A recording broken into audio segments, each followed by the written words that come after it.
Yo guys, jumpa lagi sama Vera Cruz di episode pertama Bau Sastra Tennyson Alliance.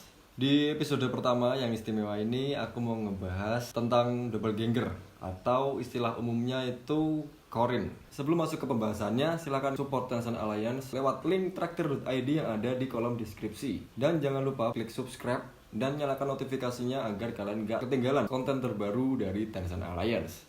Oke, kita langsung masuk ke pembahasan yang pertama.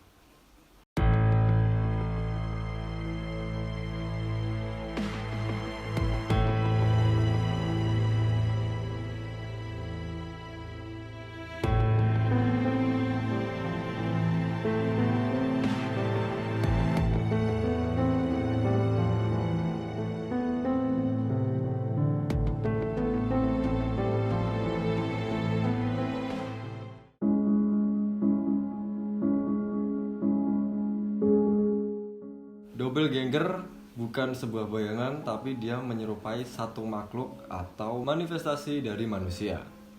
Doppelganger bisa dikaitkan dengan hal-hal buruk. Mereka biasanya terlihat oleh orang lain atau orang itu sendiri. Jika seseorang itu melihat kembarannya atau si doppelganger itu sendiri, dia akan bernasib sial. Namun jika yang melihat itu orang lain, maka yang dilihatnya akan mati. Kasus doppelganger pertama yang tercatat oleh sejarah dialami sendiri oleh Ratu Elizabeth pertama. Seorang ratu dari kerajaan Inggris ini dikatakan pernah melihat dirinya sendiri sedang berbaring di atas kasur. Dia mengaku jika tubuhnya terlihat pucat seperti mayat. Lalu beberapa waktu kemudian dia ditemukan meninggal dunia, dan kemunculan si doppelganger ini menjadi pertanda hal buruk itu sendiri.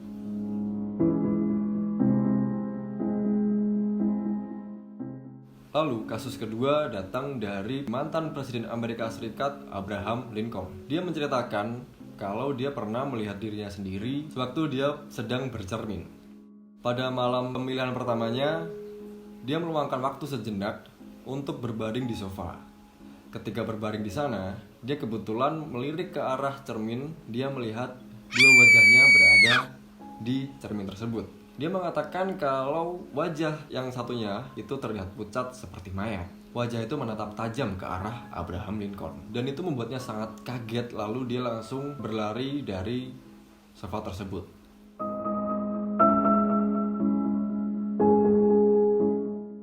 Lalu untuk kasus selanjutnya, ini ada cerita dari seorang ibu yang pernah melihat doppelganger anaknya sendiri di dalam rumah.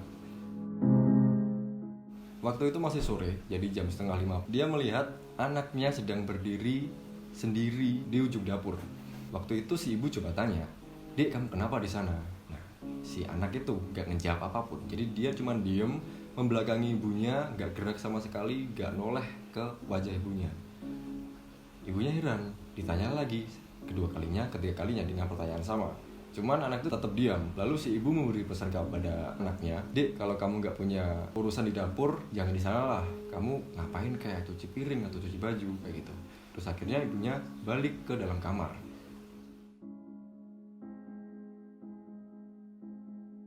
Beberapa jam kemudian, si ibu mengaku kalau mendengar suara motor masuk ke dalam parkiran rumah. Lalu seseorang membuka pintu depan dan mengucapkan salam. "Assalamualaikum bu, aku pulang." Nah, si ibu kaget. Akhirnya si ibu itu mendatangi suara tersebut, dan dia makin terkejut kalau yang di depan matanya itu adalah seorang anak satu-satunya yang ada di dalam rumah. Berbagai macam pertanyaan ditanyakan kepada anaknya. Si anak makin bingung. Dia datang jam 7:30 malam dengan kondisi capek, mendengar ibunya tanya, "Dek, kamu dari mana? Kamu tadi di rumah apa enggak? Kamu ngapain di dapur selama itu?" Dia bingung. Akhirnya dia bilang, "Bu, aku keluar dari rumah tuh jam 9 pagi dan barusan datang ini tadi. Ibu ngerti sendiri kalau aku tadi tuh kuliah dan banyak banget hal yang aku harus lakuin di luar sana, termasuk ngerjain tugas dan segala macam." Si anaknya bilang kepada ibunya, "Mungkin ibu capek, jadi baiknya ibu istirahat aja lah di kamar. Gak usah mikirin hal aneh-aneh. Itu kayaknya cuman halusinasi ibu doang."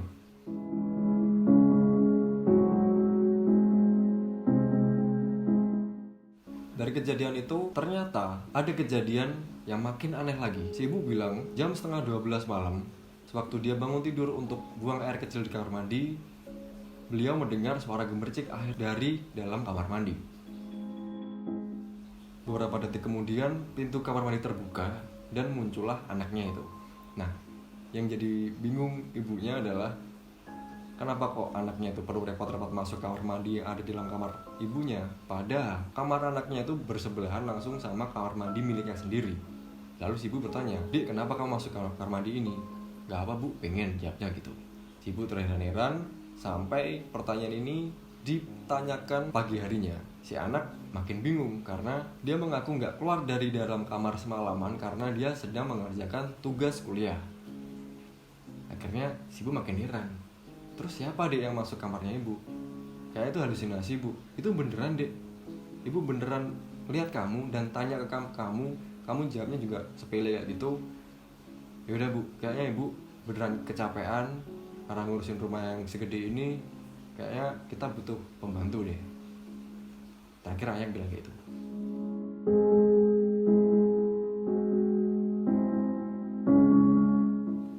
Beberapa hari kemudian muncul berita duka dari keluarga si ibu. Kabar itu mengatakan kalau si anak kecelakaan di jalan sewaktu pulang dari kampus dan meninggal di lokasi kejadian.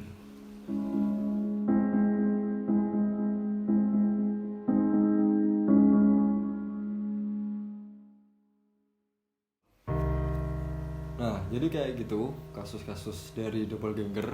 Dan buat teman-teman yang masih penasaran dengan doppelganger itu seperti apa, kalian bisa membuktikannya sendiri dengan cara apapun. Jadi tungguin aja, kalian pasti mengalami hal yang serupa.